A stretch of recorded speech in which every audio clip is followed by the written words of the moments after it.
No, but some of the things that you've just mentioned there, are they disappearing now? Right? As yes, they are empowerment disappearing. spreads. And I think when children are going to school, and I think they are interacting more now, I think things are changing. Very slowly they are changing because there is help available and everything else. So yes, things are shifting, and which is a good thing. Yeah.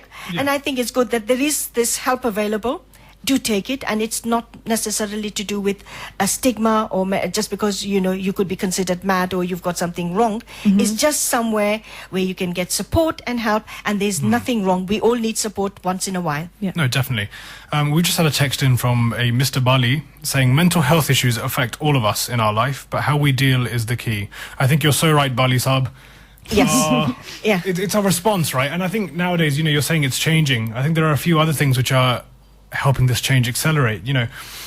Nowadays you can just go on the internet and find ways to deal with certain issues and conditions that you're having, certain technique to deal with stress. Yeah, and meditation and how to take care of yourself, de-stress, lots of self-help books as well. But everything is fine, but if it thinks that it doesn't work, be careful not to stigmatize and say, oh, I've got this, so everything is, I will reiterate that, because that is very important, that when you are feeling low, you start reading and you think, oh, I feel this as well, I feel this. And then you become paranoid with it. So you need to move away from that and just focus on the things. And it is, help is available, do explore, read it, and talk about it. And lots of big companies nowadays, you mentioned meditation. I know lots of companies do offer meditation classes, especially in lunch breaks, so people can kind of get away from the office, de-stress and just relax. And have time to reflect, which I think is really useful, because I think if we look after ourselves and do meditate, like you mentioned, lots of our problems would seem a lot smaller.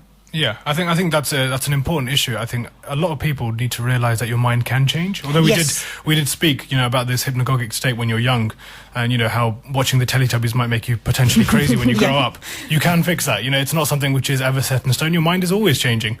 And I think once you become more aware and more open to that, then it becomes easier for you to actually just change the way you are, change who you are, and change how you think. Yes, and you can change is by looking at how you think, how you feel, and certain things didn't work for you. It's okay, things don't work. What can I do differently? How can I do differently? I think that's the key thing, is to look at it from that point of view and see, I can make changes here, I can do this. So it's looking at things that worked for you and now they're not working. What were you doing differently? So it's also tapping into what it is, but to help you look from the past, to help you look forward, move forward and do things, and also being aware how you think.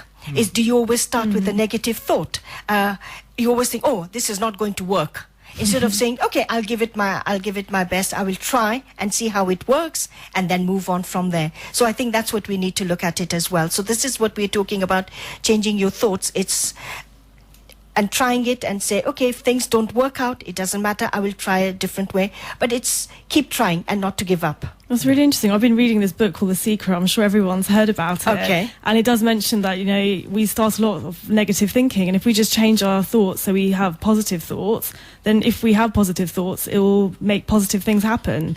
Whether or not to the extent that's true or not, I'm not sure, but it's an interesting It is an interesting concept, yes. But I think what we're talking about is that there are times when we do have, it's to look at, again, our thought patterns and keep a diary of, things that haven't worked. And how could you have said, say somebody upset you and you couldn't say anything to that person. And then you are festering and you're worried about it. Oh, wish I had said this and wish I had said that. Okay, write it down, one negative and write 3 or 4 positives. So they're different ways of saying the same thing in a different way, and then your mind becomes aware of it, that there are alternative ways of thinking. You can apply it. So keep thinking of, when you are doing things don't work out, see what other ways you could have questioned or thought about it. We've just had a text in from Nita from Ilford. He said, hi all, very good discussion programme. Thank you very much for that, Nita.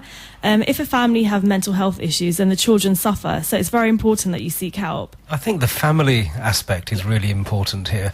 One thing that has come out from just our discussions, but also thinking about this, family we automatically assume is where we can be honest, where we can be open, where we can be vulnerable. But I think the reality is that often family is the last place where you can be open, honest and vulnerable, because everybody is so potentially wound up on achieving and moving on. And so rather than turning to the people who you're most vulnerable with for help, perhaps people then feel the need to turn to people outside for help because they're less judgmental. And I think that has to change, hasn't it? The family has got to be the place where a person can be their imperfect, unpleasant, sort of mentally unstable person, and openly so, and then get the support from people who you're connected with. That's really what a family is about. It's not about rising and satisfying everybody's expectations, but sharing one's vulnerabilities. Is that right? Yes, that is right. And I think there is also family therapy they can go to, and they can all sit and talk about it. But you find that even invariably, as you said, that in families, and especially if you are a carer looking after somebody, you also need a break. You also need time out. And I think they should have a day off as well. Because when you're looking for somebody, you need to an outlet for yourself as well. And that is very important. Yeah, we've just had a text in from Suraj. Suraj says, am I right in saying our glass should always be half full, not half empty? Thank you very much, Suraj. I think that relates to what Prerna was saying earlier. I think it is important. Your perspective is very much key. So, yeah. So it's always, again, this is what we were talking about, looking at it and saying, okay, I can fill my glass up with water, and rather than always looking at it, oh God, it's only half. That's the way we're looking at it. Drink the glass, drink the water. You only live, well, actually, we live multiple times across our religion, but... No, it's a sobering thought that Buddha lived in the same world that we all live in. Yes. And yet the state of being a Buddha is that you live in the same world, but you're completely content being here. So it's not about the world. It really is about your perspective and how you can interpret and how you can cope and how you can handle and actually understand what's going on and still rise above it and recognize that peace reigns underneath it all. It's how you see the world, and actually it's looking the world in Gestalt is looking at the whole rather than little bits. We are made up of little bits and looking at it from a whole thing. That if one part is not functioning, okay, what can I do to change that? I think what you said earlier, Sudhaji, about watching yourself and how you think is key. I mean, often when you do have a problem, you often project it to the outside world. There's this problem in the world, and it's always me suffering from this.